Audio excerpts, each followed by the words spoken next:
In the late 1990s, the Asian financial crisis hit many Asian countries hard, causing widespread damage. Southeast Asia and South Korea were among the hardest hit, experiencing severe debt crises. Additionally, Japan, China, Taiwan, and Hong Kong were also impacted to varying degrees by issues such as stock markets and exchange rates. Although both Southeast Asia and South Korea were major losers in the financial crisis, their subsequent fates were drastically different.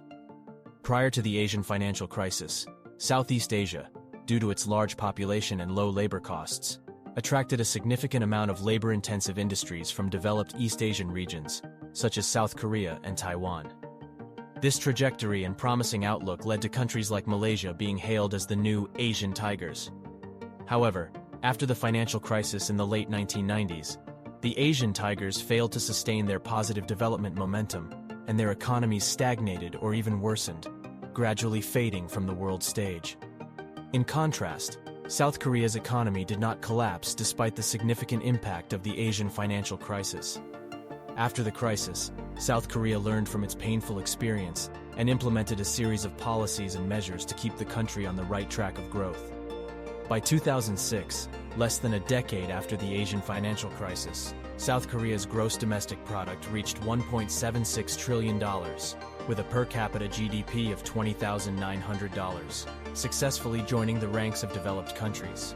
By 2018, South Korea's per capita GDP had reached $30,000, making it one of only 2 countries in East Asia, with a population of over 50 million to achieve this level of economic success, the other being Japan. In the same post-financial crisis era, why did Southeast Asia and South Korea have such different outcomes? How did South Korea overcome the severe impact of the economic crisis? After weathering the storm, what measures and strategies did the South Korean government employ to ensure stable economic operation and even a better outlook? Korea, located on the Korean peninsula, was under the rule of the Joseon dynasty for a long time in history. However, in the early 20th century, due to the Japan-Korea annexation plan, the country's sovereignty was tragically lost. After the Japan-Korea annexation, the Korean peninsula introduced and developed modern production techniques in industrial sectors, greatly changing its previously backward state and marking the beginning of modernization on the peninsula. Since then, the Korean peninsula entered a period known as the Japanese colonial era that lasted for over 30 years. The fate of the peninsula took a turn after World War II. However, this turn of events was far from perfect for them. In February 1945, according to the arrangements made at the Yalta Conference after World War II, the Korean peninsula was jointly administered by the United States, the Soviet Union, the United Kingdom, and China. Subsequently, due to the absolute advantage of hegemony, the peninsula gradually formed 2 spheres of influence, the northern part under the control of the Soviet military government, and the southern part under the control of the United States military government. In 1948, with the support of their respective backers, the Democratic People's Republic of Korea and the Republic of Korea were established in the north and south, respectively. South Korea became an independent country under these circumstances. Although the painful colonial era and the hardships of war were gone, the reality left them with a difficult situation. A large number of advanced enterprises, personnel, and equipment were taken away as the Japanese left, and the post-World War II era required precisely these resources. What troubled the South Korean government even more was the outbreak of the Korean War in 1950, which further devastated their already fragile economy.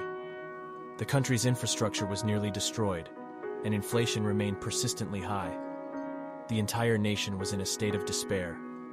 After the end of the Korean War, South Korea was severely wounded. As a result, the international community, led by the United States, provided billions of dollars in economic aid to South Korea. The influx of these funds partially alleviated the country's dire situation at the time. However, no matter how significant the external support was, it could only solve immediate problems. The South Korean government was well aware of this fact and actively began formulating corresponding strategies for economic recovery. Starting in the second half of 1957, the South Korean government implemented the Fiscal Stability Plan, which brought inflation rates and prices back to normal levels. From 1953 to 1961, South Korea achieved an average annual economic growth rate of 3.9%, the highest since World War II. In the 1960s, with a focus on the new international situation and development requirements, South Korea emphasized industrialization. They implemented their first five-year economic development plan in 1962. Over the next decade, based on their own development foundation, South Korea actively participated in global production division, focusing on the development of labor-intensive industries and strengthening their infrastructure. In the 1970s, South Korea's industries underwent another upgrade, shifting their focus to more competitive sectors such as steel, shipbuilding, non-ferrous metals, petrochemicals, automobile manufacturing, and electronics, which required high capital investment and offered substantial profits. Giants like Samsung, Hyundai, LG, and SK emerged against this backdrop. These conglomerates covered various aspects of the lives of the South Korean people and became the main source of national fiscal revenue. Their fate became inseparable from that of the country, with shared prosperity and shared losses. South Korea's path to success was not without challenges. In the early 1980s, the Middle East oil crisis erupted, and as an important participant in global production division, South Korea also faced difficulties. The skyrocketing global oil prices directly impacted industrial production costs. South Korea experienced negative GDP growth for the first time since 1956. Fortunately, they promptly and effectively adjusted their strategic direction, emphasizing the promotion of further market liberalization and improvement of industrial structure. Soon, the country's economy returned to the right track. In October 1996, South Korea officially became a member of the Organization for Economic Cooperation and Development. After the Korean War, South Korea, which was once impoverished and in ruins, entered a comprehensive state of stagnation in its economy and society. However, they quickly created the remarkable Miracle on the Han River that astonished the world. But just as they celebrated and enjoyed the fruits of their labor, a silent crisis was quietly approaching this young nation. After the Asian financial crisis, the Asian region was severely affected. Southeast Asia and South Korea suffered the most damage, with frequent debt crises.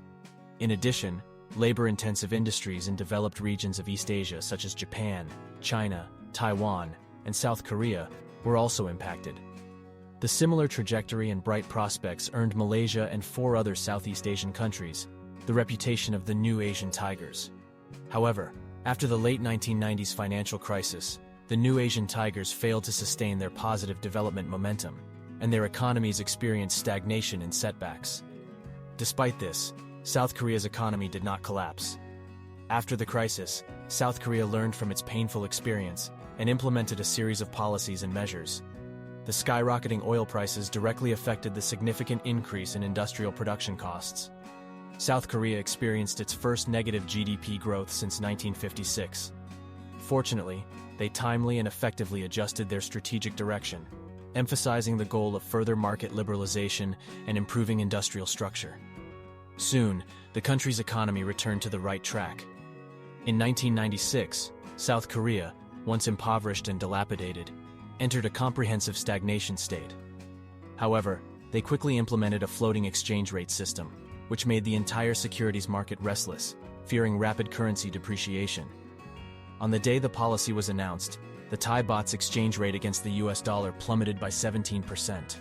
This marked the beginning of the Southeast Asian financial crisis. After Thailand, other Southeast Asian countries, including Malaysia, the Philippines, and Indonesia, were also severely affected by the financial crisis. In November, the crisis further spread from Southeast Asia to the entire Asian region, with South Korea being the hardest hit in East Asia. On November 17th, the exchange rate of the South Korean won against the US dollar reached a record low of 1,008.1, and foreign exchange reserves tightened significantly. Foreign exchange is an important indicator of economic health, and its tightening could lead to rapid currency depreciation and even the collapse of the capital market, directly affecting the normal life order of the people. The chain reaction continued, and the next to suffer were major Korean companies and the country's infrastructure, which had obtained most of their funding through massive foreign borrowing. And this was the fatal flaw. The significant drop in the exchange rate made foreign currencies increasingly expensive, making it difficult to repay the debts. While solving the immediate crisis, the attached conditions forced South Korea to undergo more effective economic reforms to prevent the complete influence of foreign capital on the market. After accepting IMF assistance, A larger and more complex influx of foreign capital began pouring into sectors such as the Korean financial industry. But major companies in the country's infrastructure were mostly built with borrowed funds during the period of economic takeoff. In the past, due to the weak economic foundation, most of the funds used for industrial construction in South Korea were obtained through massive foreign borrowing, and this was the fatal flaw. The significant drop in the exchange rate made foreign currencies increasingly expensive, making it difficult to repay the debts. While solving the immediate crisis, the attached conditions forced South Korea to undergo more effective economic reforms to prevent the complete influence of foreign capital on the market. Accepting IMF assistance became a valuable learning experience for South Korea. Southeast Asia, like South Korea, was not as fortunate in the face of the economic crisis. After the late 1990s, they entered a prolonged period of stagnation and even decline.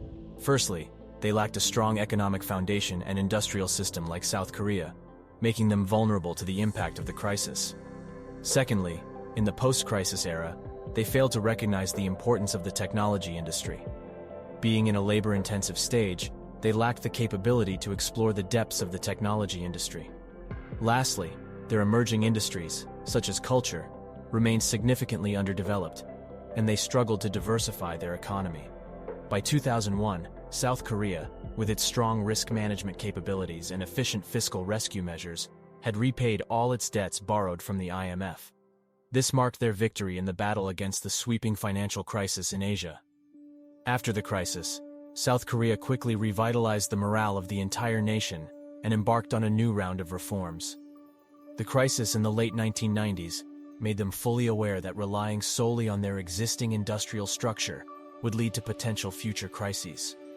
The 21st century is destined to be an era dominated by technology and information explosion, and South Korea's leaders recognized this.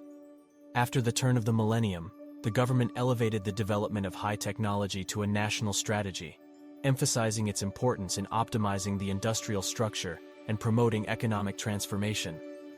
In 2003, South Korea officially announced the Second National Science and Technology Plan. 3 years later, South Korea had become a global leader in areas such as semiconductors, mobile phones, LCD displays, internet penetration, and shipbuilding. The third industry, especially the cultural industry, is a new and promising field for South Korea. The country's cultural industry is extensive, strong, and has great potential. The music industry, film industry, gaming industry, and more are all sources of pride in South Korea's cultural development. The prosperity of the cultural industry is the result of strong government support. In 1998, South Korea introduced the Cultural Nation Strategy, followed by the establishment of organizations and institutions such as the Cultural Industry Promotion Committee and the Cultural Industry Promotion Institute. This provided a favorable policy environment for the industry to flourish.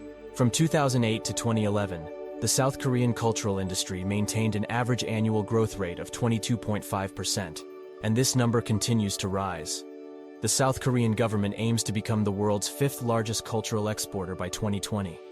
The technology and cultural industries are just two representative forces in South Korea's post-economic crisis era. In fields such as tourism, finance, and petrochemicals, South Korea has also grown into a significant player. During the 2008 financial crisis, South Korea was once again underestimated by the media.